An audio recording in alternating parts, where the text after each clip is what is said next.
Medusa. Greek की पौराणिक कथाओं में मेड्यूसा को एक पंखों वाली औरत के रूप में याद किया जाता है, जिसके बाल जहरीले सांपों के थे। 3 गॉर्गन बहनों में से वो एक थी। फोर्कस और कीटो की बेटी थी, जो सामुद्रिक देवताएं थे।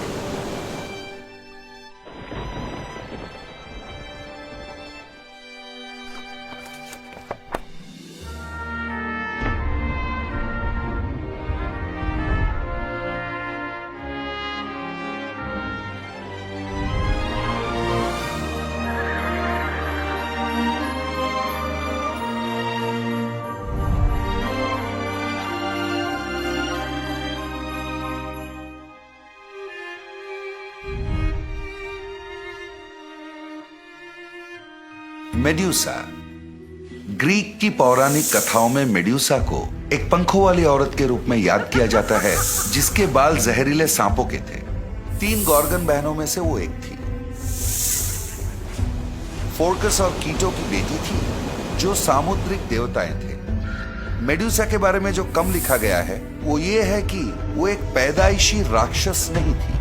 कई कथाओं में लिखा गया है कि वो पैदाइशी राक्षस थी, पर कई कथाएं इसका विरोध करते हैं। ओविड के हिसाब से मेड्यूसा एक बहुत ही सुंदर औरत थी, जिसके लंबे, घने और सुनहरी बाल थे। कहा जाता है कि वो इतनी सुंदर थी कि जो भी मर्द उसे देखता, शादी में उसका हाथ मांग बैठता।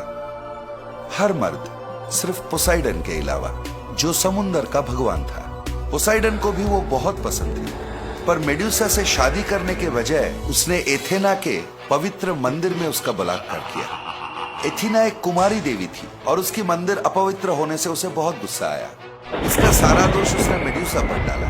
उसने उसे श्राप दे दिया, जिससे कि मेड्यूसा एक राक्षस बन गई। उसके सुंदर घने बाल विषाक्त सर्पों में बदल गए। श्राप यह भी था कि जो भी उसके तरफ देखेगा वो पत्थर में बदल जाएगा। फिर कभी भी कोई भी उसकी तरफ बिना दंड पाए देख नहीं पाएगा, और फिर कभी उसे प्यार की एहसास नहीं होगी। इन श्रापों पर मेड्यूसा का कोई नियंत्रण नहीं था।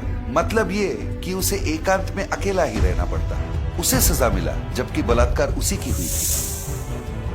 ऐसी कथाएं फैलने लगी कि मेड्यूसा एक ऐसी राक्षस है जिसे कोई नहीं हरा सकता। कई नामी ग्रामी योद्धा ने उसे मार गिराने की कोशिश की, पर वो सब पत्थर में बदल गए। ज़ूस का बेटा पर्सस को मेड्यूसा को मार गिराने का दुष्कर काम सौंपा गया। उसका सहायता करने के लिए कई भगवानों ने उसे उपहार दिया। हेडिस ने एक हेलमेट दिया, जिससे वो अदृश्य हो सके।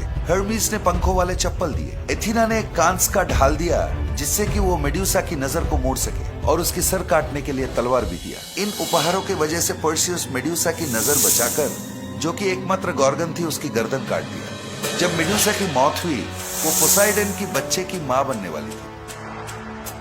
उसके कटे हुए गर्दन से पंखों वाला घोड़ा पेगासस और क्रिसॉर निकले। इसके बाद पर्सियस ने मेड्यूसा के कटे हुए सर को कई सारे युद्ध जीतने में इस्तेमाल किया। ये सर कई जीते हुए युद्धों का पुरस्कार था। भले ही मेड्यूसा को राक्षस कहा गया है, लेकिन अपने समय में एक खलनायिका के तौर पे उसे सबसे ज्यादा गलत समझा गया है। शिकार होने के बावजूद एथेना ने उसे श्राप दे दिया। कई सारे योद्धाओं के खिलाफ ना चाहते हुए भी उसे लड़ना पड़ा, क्योंकि उसे मारना वीरता कहलाता। मौत के बाद उसके सर को एक सुरक्षात्मक ताबीज की तरह इस्तेमाल किया गया, जिससे कि बुराई से बचा जा सके।